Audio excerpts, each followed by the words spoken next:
Welcome to Uprooted from Oakland. I am your host, Tony Fry, and there's a lot to talk about tonight. Last night we had a great conversation with Kim and Coliseum Sewage, but my audio was so terrible I cannot put it on the podcast feed. So if you only listen to this show via the podcast feed, be sure to swing by our YouTube page and watch it. You can fast forward through my parts; they sound horrible, but listen to the guests because they sound great, and they brought a lot of good insights and stories and observations to the conversation. I had no intentions of doing a second show this week, but today we got the renderings for the Las Vegas A's stadium. And let me just tell you, they're not great. I mean, as far as stadiums go, it's a bit goofy looking right out of the gate, but the fact that there's no way on earth this rendering is on 9 acres creates more questions than it answers. Also, there's no Bally's development anywhere in the renderings, but the MGM Grand is featured prominently in every single shot, which kind of makes you think maybe Manfred saw these renderings literally seconds before he told Susan Slesser that the A's were near a deal with MGM. And that was the cause of his confusion, because just if you didn't know, that's exactly what it looks like in these renderings. Twitter user @Polly did a bit of Google Map detective work and estimated that the footprint for the stadium is probably closer to 15 or 16 acres, with a roof line at least as high as the 38-story MGM and an arch that has to be near 600 feet. Now, that seems obviously comically large and impossible to do because they don't have 15 or 16 acres to play with. And as last night's guest, Coliseum Sewage, stated on Twitter, this is obviously a man's measurement of 9 acres. If you factor in the massive entryway and the concourse surrounding the park, these renderings have taken the entirety of the 36 of the reported 35 acres now occupied by Bally's. Seems like it'll be difficult to get that new hotel built when you tear down the Tropicana and replace it with, way more buildings than they have acreage for. Somehow, someone within the A's organization has commented that these early renderings are more of an example of what could be and will be adjusted as time goes. When Bailey says, get that crap off our new casino land. But if that's the case, why release them at all? And having worthless renderings isn't really more valuable than no renderings at all. And these particular renderings look like an AI-generated image if the prompt were a stadium facing MGM Grand with a semi-retractable roof, because they took elements from the current A's sites, such as the pre-Mount Davis outfield and a massive foul territory that actually might be a little bit bigger than Oakland's current territory, and elements from Wembley Stadium, which has a semi-retractable roof. So if you think that that this is an AI-generated thing, that's where it got the images from.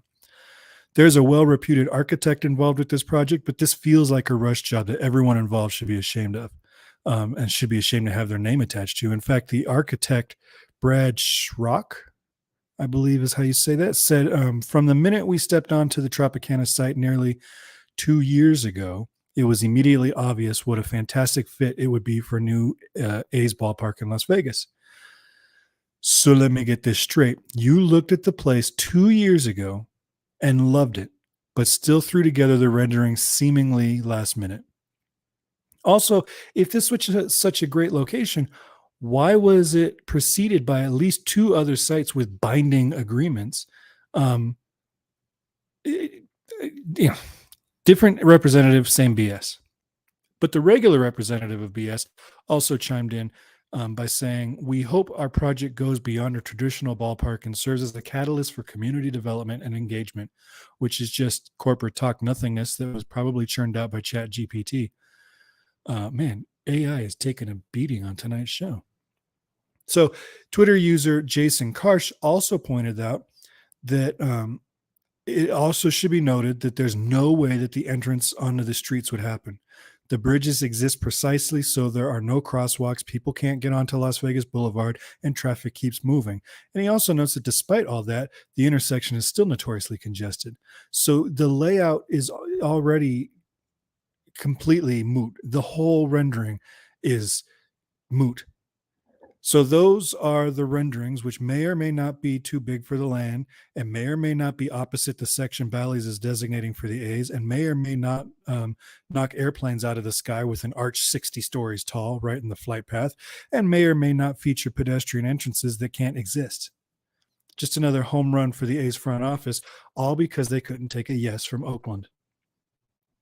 The details to the A's legislation were also released as a draft today, but still not presented to the Nevada legislature as of this recording. Now, by the end of this recording, it's very possible that it might be, because news has just started coming out that they have done a, what do they call it, behind the bar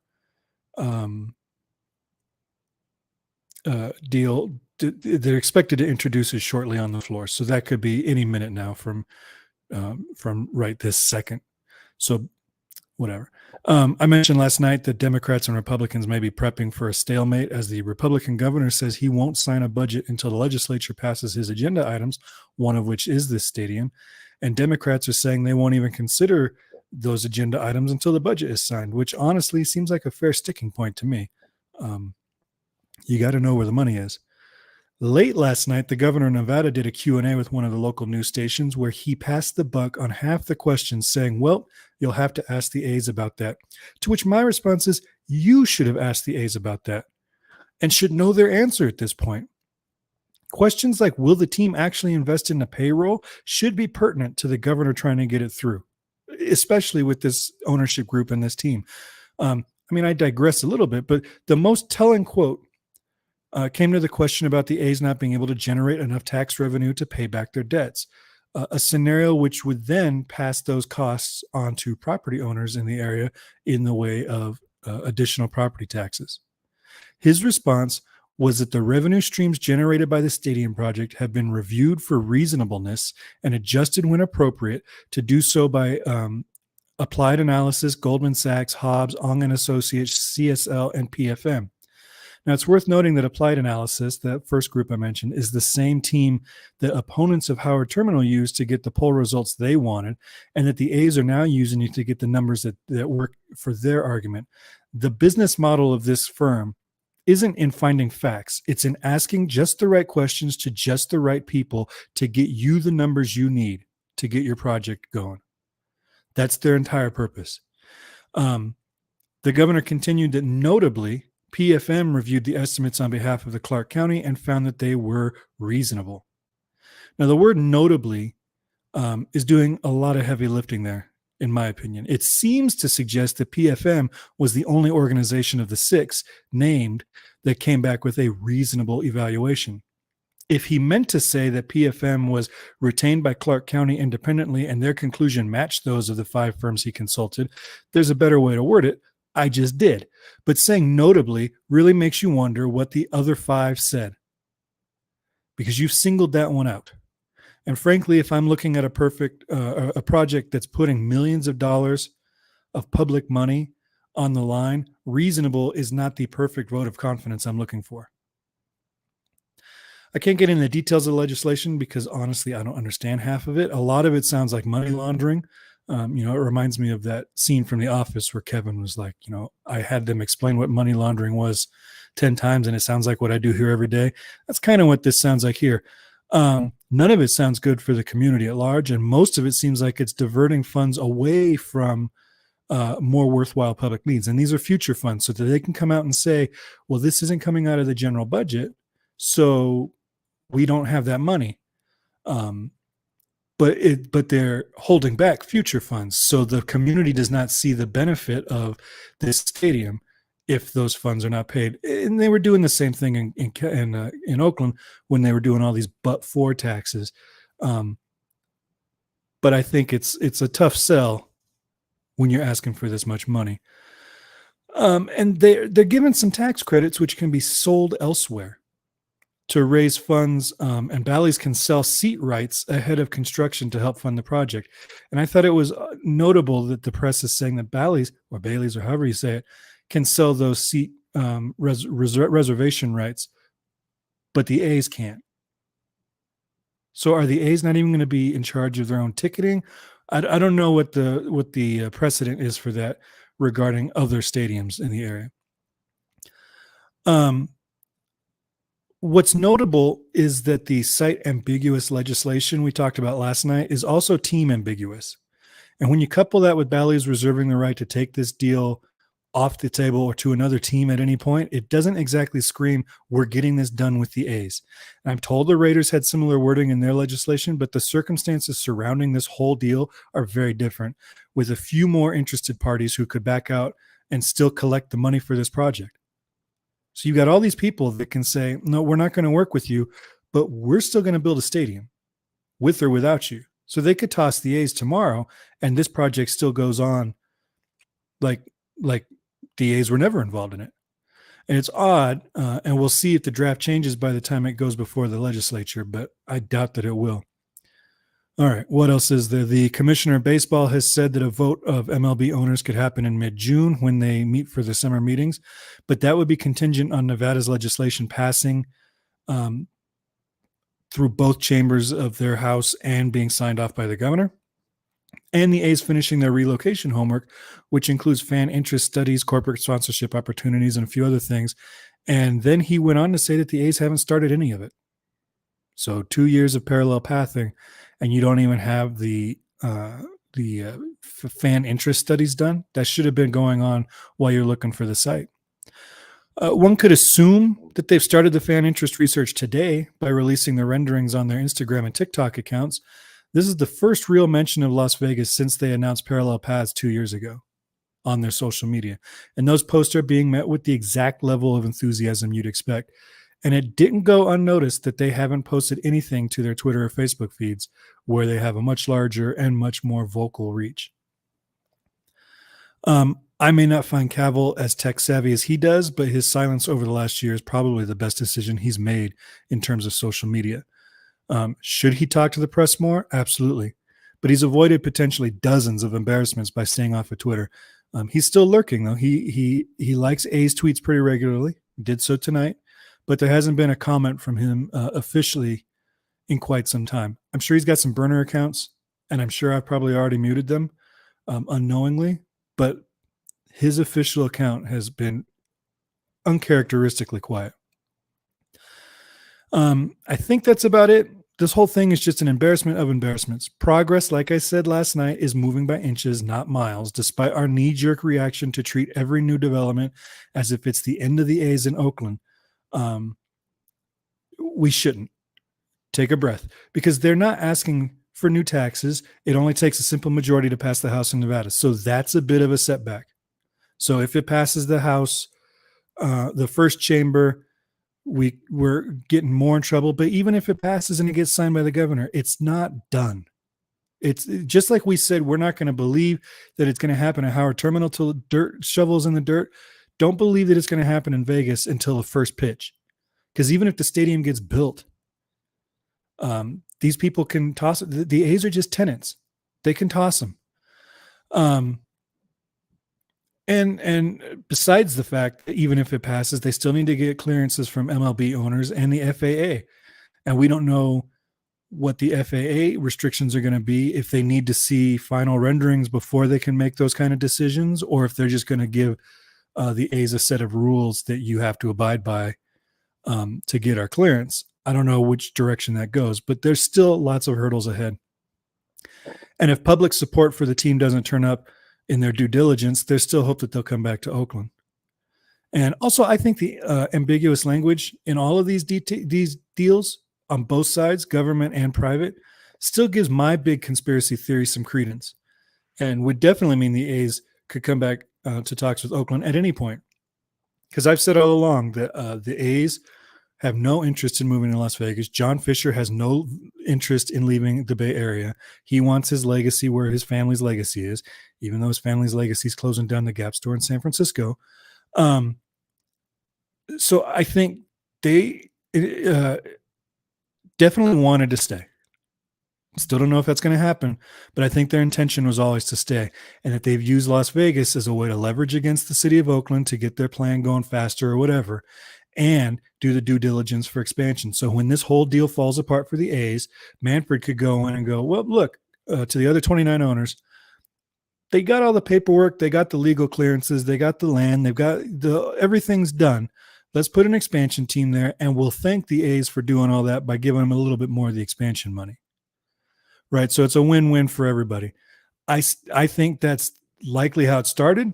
I don't know how it's going to end up, since Oakland called their bluff on it. But all this ambiguity in there leaves it open for that to still happen. So we've got options. It's not time to lose hope yet. I think it's fair to be pissed, though. Going into the live chat, we've got Ginger here saying, this whole thing is so weird. No location mentioned, no team mentioned. Seems like a not to actual scale rendering of a stadium. Yeah, the whole thing.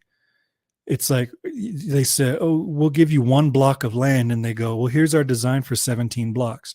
And my friend Jason, who runs the Locked On A's podcast, is that what it's called? I screwed it up once before. He put that picture of Zoolander with the miniature model, and it'll be like what the A's proposed, and it's today's rendering, and then what the A's will actually get, and it's that Zoolander model that's, super tiny.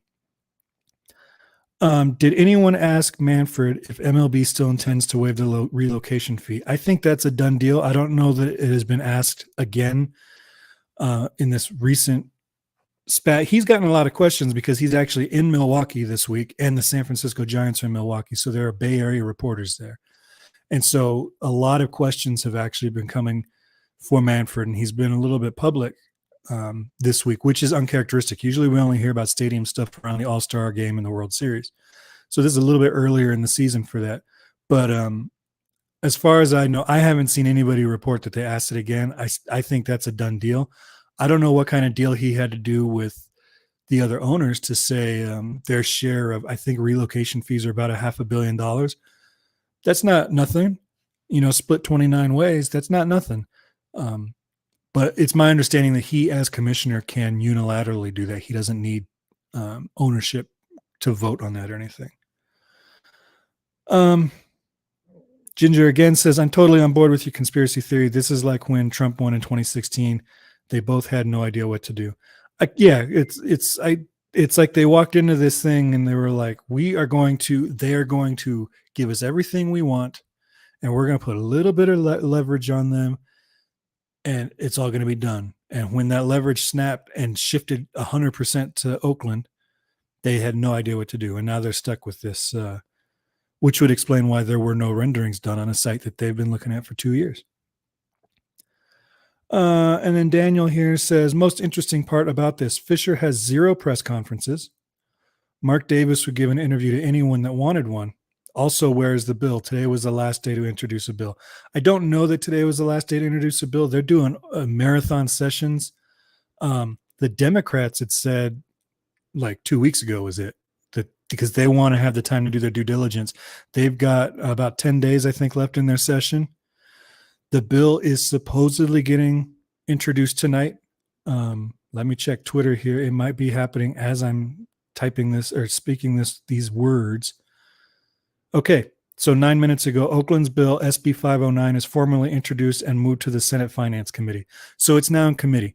Now, it could stay there for a while. I don't know how long these things take in Nevada, if they have the opportunity to expedite things there because of where they are in the legislative session. But I also know that this is not a top priority unless the governor has said he will sign the bill. So the legislation is now in the Nevada legislature. Do with that information what you will. I still don't think this is the mile forward that it feels like it is. This is just another inch. Ginger says they keep changing the date they'll deliver the bill, just like they keep moving the goalposts in Oakland. Exactly. It has been, we'll deliver the bill tomorrow every day for 3 weeks now. And if I'm in the legislature and I see the kind of public response this is getting, which has not been favorable, and I'm being dicked around by these guys like this, I would just shoot it down and without even looking at it. Right? Regardless of what benefits you think the stadium might have for your community, there is no setback for not doing it. The worst that'll happen is that they are continuing doing business exactly as they are, and they're Las Vegas. They're doing business just fine. They're not having a hard time making money. They may not be spending it all in the right places, but they're not having a hard time making money. They don't have a hard time raising more money. So there's no setback to them waiting. And I don't particularly think there's much benefit to them rushing this through in general. I'm not positive Las Vegas is a great market for baseball, period. But if it is, it needs to be an expansion team. You know, we talked about it on last night's episode. If you could have actually stomached the audio issues, and Kim brought up a great point where she's like, you know, you've got the Vegas Knights who have a loyal local fan following right out of the gate. I mean, it helps that they were good quickly, but they've got a loyal local fan following. The Raiders are a visiting team stadium. And the difference there is that the Knights are local. And I think if baseball has any real intention of having a team there, it needs to be something that the locals can get around. And they've already got a minor league team. So I'm not sure that they can even support a major league team. But if they can, I think they're making a mistake. Irrespective of my wishes that Oakland stays in Oakland, I don't think they can support a Major League Baseball team. So that's it for me.